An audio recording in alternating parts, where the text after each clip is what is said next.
Welcome to School of the Lost Tribes Radio, where the word speaks not to the world, but to the lost sheep of the house of Israel. Come out from among them, a stern warning to my chosen people. O house of Israel, scattered, despised, but not forgotten, thus saith Yahweh, your Father. I do not like your friendship with the heathen. I do not like your love for their ways, their gods, their idols, their celebrations, their fake peace, and their smooth words. I told you to be separate, yet here you are, still clinging to nations that never loved you and never will. You are not like them. I did not make you like them. I carved my covenant into your soul. I placed my spirit in your bones. You are mine. But I have said unto you, ye shall inherit their land. I am the Lord your God, which have separated you from other people. Leviticus 20:24. And ye shall be holy unto me, for I the Lord am holy, and have severed you from other people, that ye should be mine. Leviticus 20:26. So why do you act like them? Why do you eat at their tables, walk in their customs, marry into their houses, and call it love and unity? Does the Bible teach racial unity? It teaches separation, holiness, obedience, discipline. Thou shalt make no covenant with them, nor show mercy unto them, neither shalt thou make marriages with them. Deuteronomy 7:2-3. For they will turn away thy son from following me, and destroy thee suddenly. Deuteronomy 7:4. They never liked you.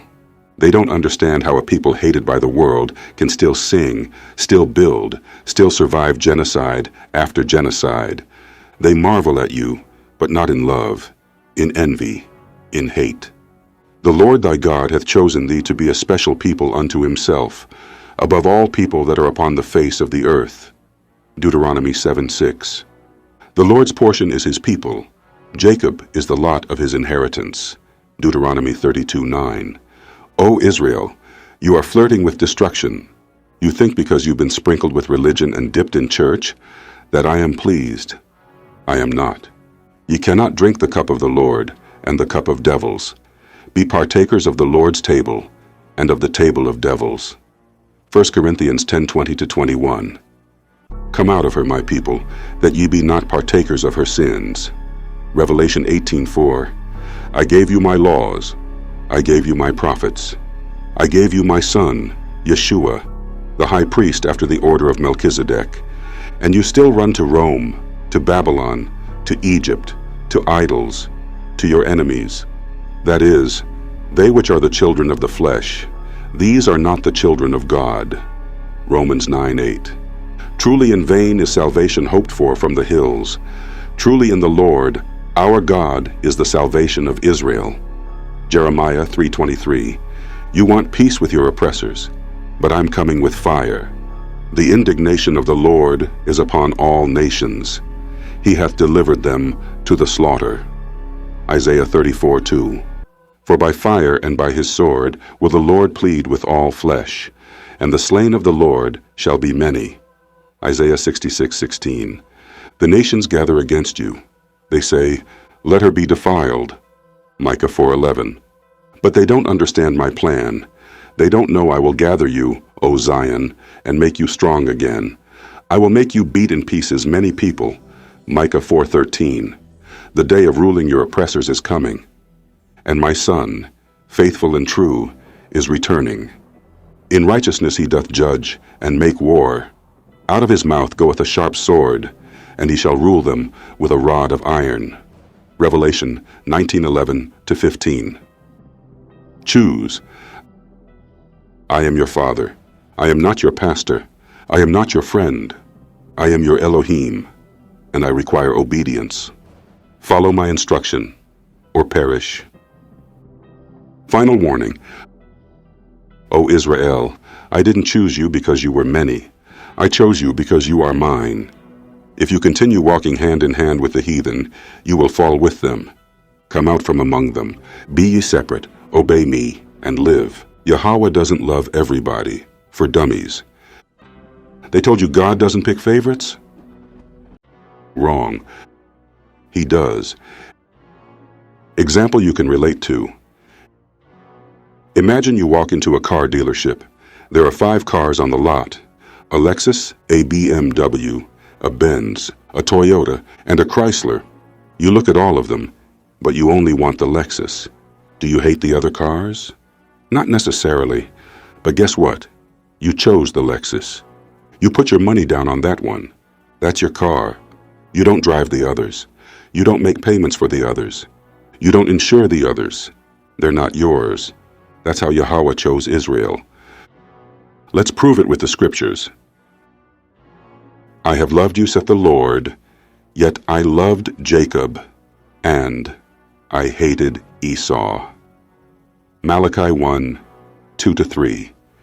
Yahweh says this flat out. Jacob, Israel, equals loved. Esau, Edom, equals hated. So, does Yahweh love everybody? Nope. As it is written, Jacob have I loved, but Esau have I hated. Romans 9:13. Paul confirms it in the New Testament. Yahweh doesn't change his mind. The same feelings he had in Malachi, still the same in Romans. All nations before him are as nothing, less than nothing, and vanity. Isaiah 40:15-17. That's right. The nations are like a drop of water off a bucket. Yahweh isn't running a United Nations. He's running a chosen family. You only have I known of all the families of the earth. Amos 3:2. Out of all the nations, Yahweh only knows one, Israel. He has a relationship with you, not everybody.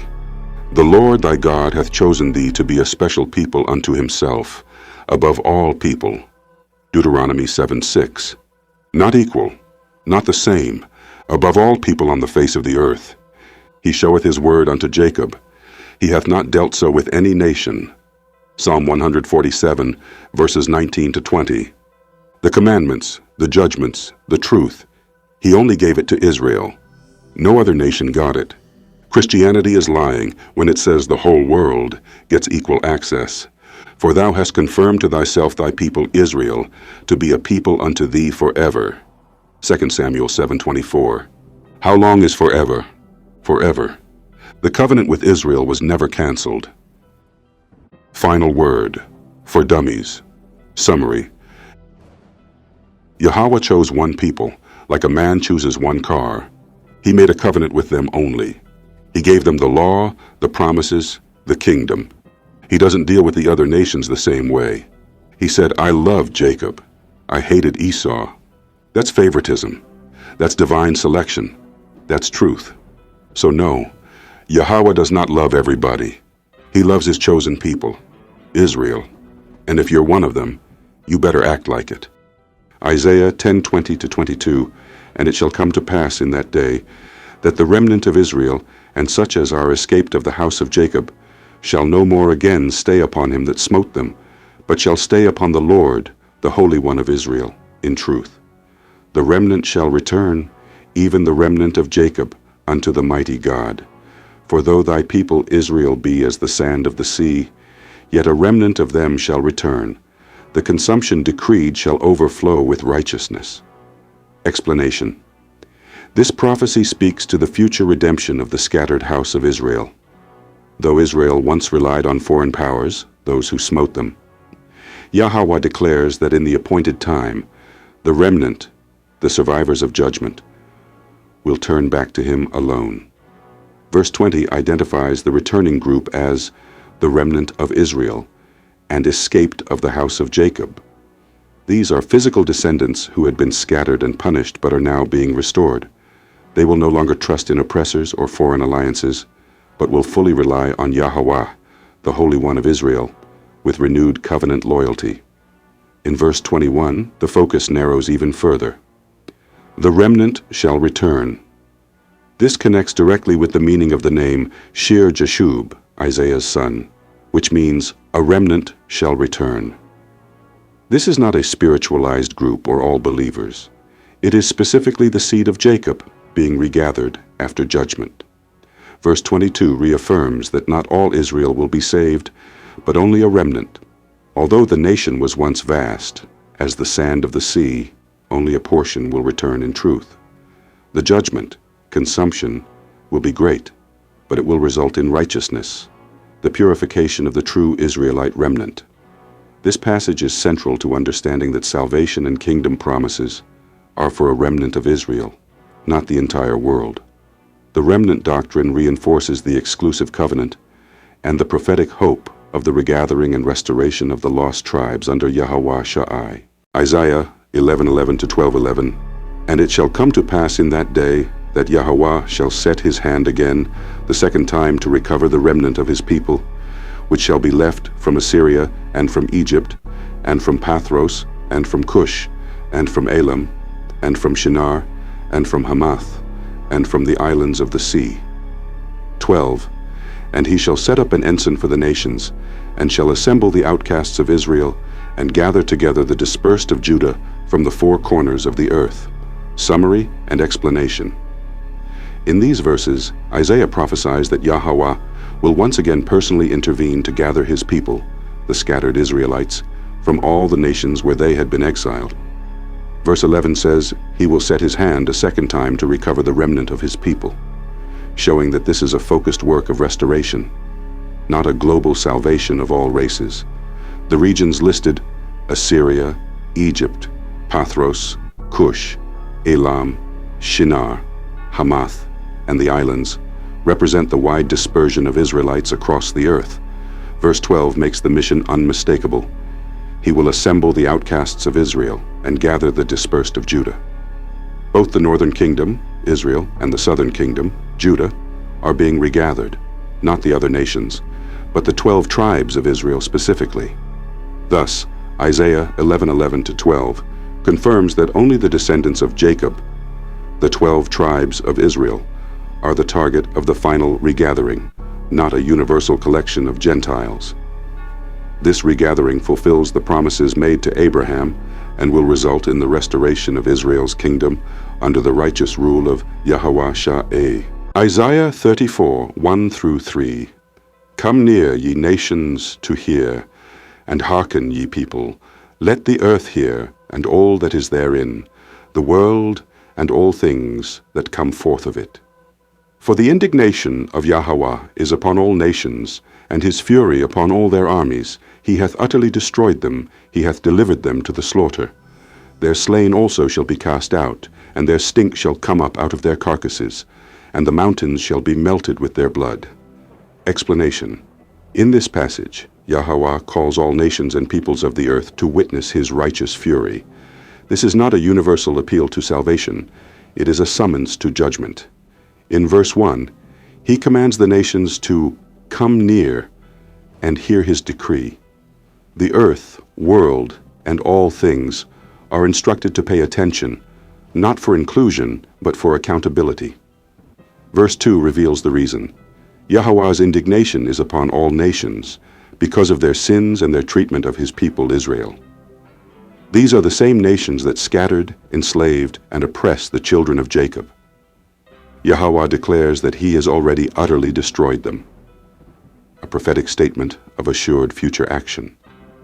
The phrase delivered them to the slaughter is judgment language, highlighting that their fate is sealed. Verse 3 shows the horrifying aftermath. The nations slain are cast out, unburied, dishonored, their bodies rotting in the open. The mountains melted with their blood is vivid imagery showing the magnitude of divine retribution. These nations, which once ruled over and tormented Israel, will now be crushed beneath the wrath of Yahweh. This is not about universal grace.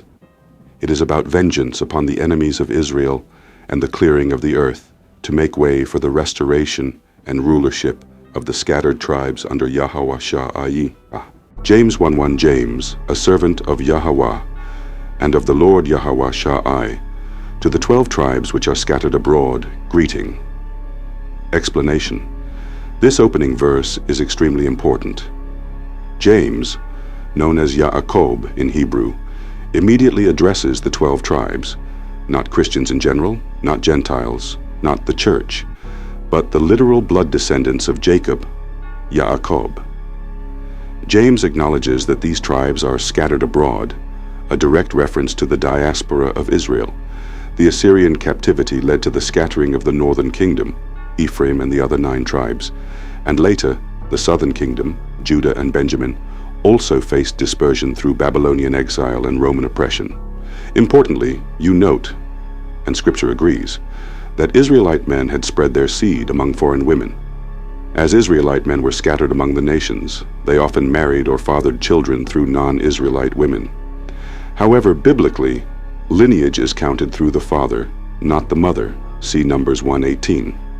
Thus, even if an Israelite man planted seed among foreign women, his children would still be Israelites by blood, though they might outwardly appear as Gentiles or be culturally mixed. James, understanding this, greets them as still part of the 12 tribes, because their bloodline, their seed, remains tied to Jacob. He sees them not as lost forever, but as exiled sons who need to be reminded of their true identity and called back into covenant faithfulness through Yahweh Shai. This is why James does not say, "to all believers," or "to all mankind." He specifically identifies his audience as the bloodline Israelites, wherever they have been scattered among the nations.